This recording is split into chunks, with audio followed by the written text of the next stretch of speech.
검찰이 어제 법원의 윤석열 대통령 구속 취소 결정에 불복해 항고할지 밤새 고심을 이어가고 있습니다. 석방 지휘 여부를 검토 중이고 결정이 되면 알리겠다는 입장만 내놓고 있는데요.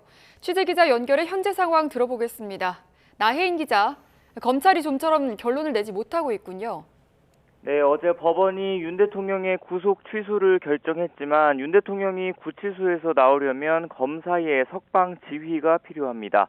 검찰이 법원 결정에 불복하는 절차인 즉시 항고를 제기할지 내부 논의를 이어가며 계속 고심하고 있습니다. 검찰 특별수사본부에선 조금 전 기자들에게 계속 여러 가지를 검토하고 있다면서 밤새 검찰청에서 대기한 기자들은 일단 귀가해도 될 것 같다고 알렸다는 소식이 전해지기도 했습니다. 법원의 구속 취소 결정에 불복하는 절차인 즉시 항고의 기한은 일주일이라서 검찰이 시간을 조금 더 두고 이 문제를 검토하려는 게 아니냐는 해석도 나옵니다.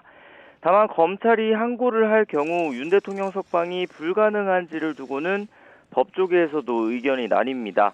즉시 항고가 집행을 정지하는 효력을 갖는 만큼 이에 대한 법원 판단이 다시 나올 때까지 석방되지 않는다는 의견도 있고, 반면 법원이 이미 구속 취소를 결정했고 항고에 대한 판단이 언제 나올지 모르는 상황에서 구속을 유지하는 게 부당하다는 지적도 있습니다. 어제 법원은 윤 대통령의 구속 취소 청구를 받아들이며 크게 두 가지 이유를 들었습니다. 먼저 재판부는 윤 대통령이 구속 기간이 끝난 상태에서 재판에 넘겨졌다고 보는 게 타당하다고 판단했습니다. 형사소송법상 구속영장 심사를 위해서 관련 기록이 법원으로 넘어가 있는 시간은 구속기간에 포함되지 않는데, 검찰은 이 기간을 사흘로 계산했지만 재판부는 실제 소요된 33시간만 구속기간에서 제외해야 한다고 판단했습니다. 또 검찰은 윤 대통령 측이 청구했던 체포 적부심에 걸린 시간 역시 구속기간에 더해야 한다고 주장했지만 재판부는 관련 규정이 있는지 명확하지 않다고 판시했습니다.